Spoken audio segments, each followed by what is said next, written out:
খাবার পরে জুতা পানিতে ফেলা নিষেধ। আমরা জানতাম না, বুঝতাম না যে খাবার পরে যে জুতা পানিতে ফেলা নিষেধ, এটা আমরা বুঝতাম না। মুর্শিদে বহরম রেজভী শাহ রাদিয়াল্লাহু তাআলা আনহু বললেন যে বাবারা, খাবার পরে আপনারা জুতা পানিতে ফেলবেন না, কেননা এই জুতাগুলো আরেক তারার খাদ্য। বলেন সুবহানাল্লাহ। আপনি যেমন স্বাদ করে খেয়েছেন, পানিতে যদি না ফেলেন তাহলে এই জুতাগুলো যাদের খাদ্য তারাও স্বাদ পাবে। প্রমাণ হলো রেজভী শাহ রাদিয়াল্লাহু তাআলা আনহু জীবের প্রতিও দয়াবান, তিনি অন্যান্য জীবদের প্রতিও দয়াবান ছিলেন। যে অন্যান্য জীব যেভাবে খাদ্যটা খাইলে স্বাদ পাবে, এভাবে যেন স্বাদ পায়, যেন তাদের রিজিক নষ্ট করা না হয়। সুবহানাল্লাহ। কি শিক্ষা দিলেন রেজভী শাহ রাদিয়াল্লাহু তাআলা। অনাহুত কোনো পশু পাখিকে হত্যা করা নিষেধ করেছেন, কষ্ট দেওয়া নিষেধ করেছেন। রাস্তা চলা অবস্থায় যেন রাস্তার দিকে তাকিয়ে চলা হয়, পায়ে পিছিয়ে ইচ্ছাকৃতভাবে কোনো জীব যেন হত্যা না হয়, এটাও তিনি নির্দেশ।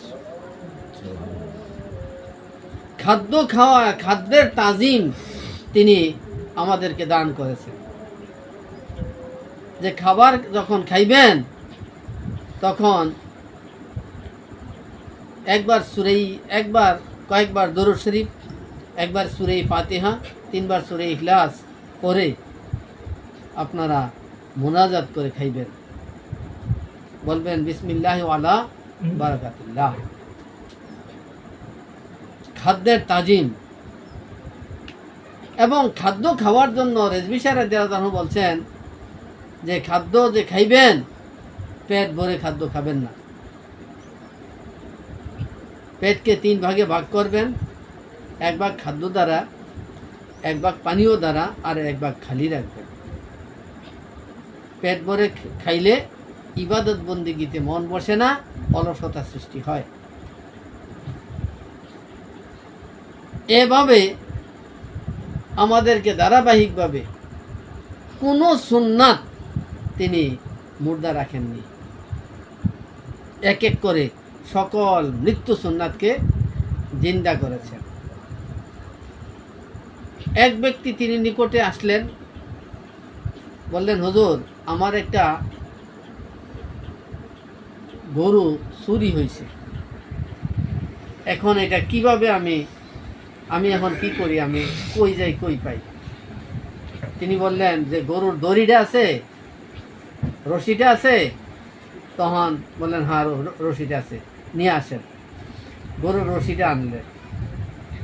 গরুর রশিটা তিনি একটা গিট দিলেন, দিয়া এই রশিটার ভিতরে তাকাইয়া বললেন, গরুটা অমুক জায়গায় অমুক জঙ্গলের মধ্যে গরুটা এখনো বাঁধা আছে, যাই আনেন।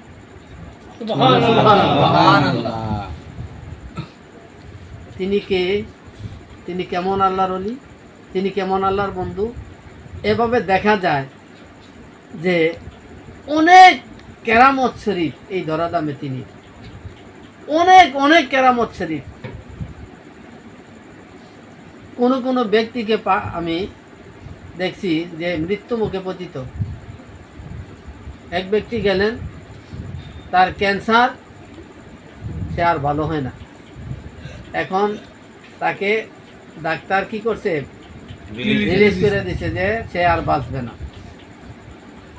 যেমন পলুয়ার ফজর আলী সাহেবের ছেলে হারুনুর রশিদ নাম,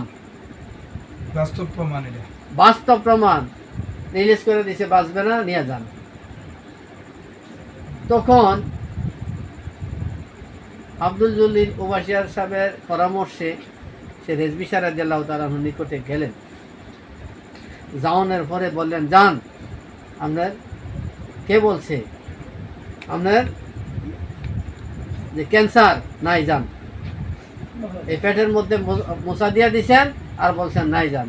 বলেন সুবহানাল্লাহ। সে অনেক বছর বাচ্চা রয়েছে, আজও সে জিন্দা। বলেন সুবহানাল্লাহ। অনেক বছর, আজ থেকে 20-22 বছর আগের ঘটনা, প্রায় 20 বছর আগের ঘটনা, এখনো বাচ্চা রয়েছে। রেজবি রাদিয়াল্লাহু তাআলা আনহু তিনি কে? যে কোনো বিপদগ্রস্ত অবস্থায় যাইতেন, মুক্তি পাইতেন।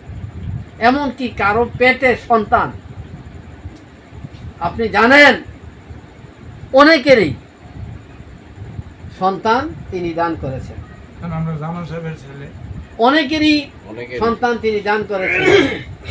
আমার ছোট ছেলে আজমির, আমি মনে মনে আমার বাবা জান কিবলা রাদিয়াল্লাহু তাআলা আনহুর নিকটে আরজি করছি ছেলে সন্তানের। এটা মনের আরজি, প্রকাশ্যে কোনোদিন আমি আমার মুর্শিদে বরহক রাদিয়াল্লাহু তাআলার নিকটে বলি নাই। তো এই আমার পাশে অ্যাডভোকেট আলাউদ্দিন সাহেব, তিনি দরবার শরীফ যাইতেছেন। আমি বললাম, হে আলাউদ্দিন সাহেব, আপনি ওযু কইরা পবিত্র অবস্থায় বাবাজান কিবলার সামনে যাইয়া বসেন, বসলে বাবাজান কিবলা একটা নাম রাখবেন, আমাকে বইলা দিবেন, ওই নামটা আমি রাখবো। বলেন সুবহানাল্লাহ। আলাউদ্দিন সাহেব দরবার শরীফ গেছেন। আজমির জন্মের 3 দিন আগে, তখন যাইয়া বসছে। বসার পরে বাবাজান কিবলা অনেক গভীরে তিনি বললেন, আজমির। বলেন সুবহানাল্লাহ। তিনি বললেন, আজমির। হ্যাঁ আজমির। অ্যাডভোকেট সাহেব বাহির হইয়া ইসা ফোন দিয়ে আমার বলতেছেন, হুজুর নাম তো রাখছেন কি? আজমির। বলেন সুবহানাল্লাহ। 3 দিন পর আজমির জন্ম হয়েছে। সুবহানাল্লাহ। এটা হইলো অভ্যন্তরীণ খেলা। এটা কি প্রকাশ্যে বলা হয় নাই। তিনি যে অন্তর্যামী, বলেন সুবহানাল্লাহ। তিনি যে অন্তর্যামী, অন্তরের খবর জানেন, এটার প্রমাণ। আমি অন্তরে অন্তরে বলছি, আর তিনি অন্তরের খবর জানেন। এমনকি অ্যাডভোকেট আলাউদ্দিন সাহেব তিনি কুমিল্লাতে যাইবেন কই? নেত্রকোনা দরবার শরীফ। আমি বইলা দিছি, নেত্রকোনা দরবার শরীফ গেলে আপনি সামনে যাইয়া বসলে নাম রাখবেন, ওই নামটা আমাকে বলবেন। নেত্রকোনা দরবার শরীফ গেছেন, রেজবি রাদিয়াল্লাহু তাআলা কিভাবে জানেন? আমি যে মনে মনে বলছি। আমি যে অ্যাডভোকেট আলাউদ্দিন সাহেবের কাছে বলছি যে একটা নাম রাখবেন, এটা রেজবি রাদিয়াল্লাহু তাআলা কিভাবে জানেন? জানেন কি জানেন না? জানছেন কি না? জানছেন দেখে তো বলছেন। তাইলে তিনি গায়েবের খবর জানেন। আল্লাহর ক্ষমতা বলে তিনি গায়েবের খবর জানেন। সুবহানাল্লাহ। বলছেন আমার ছেলে আজমির হয়েছে। আর এছাড়া তো অসংখ্য ছেলের নাম রাখা হয়েছে। একজন দুইজন না, অনেক। যিনি নাম রাখলে, যিনি বললে আল্লাহ কবুল করেন, তিনি কেমন আল্লাহর ওলি?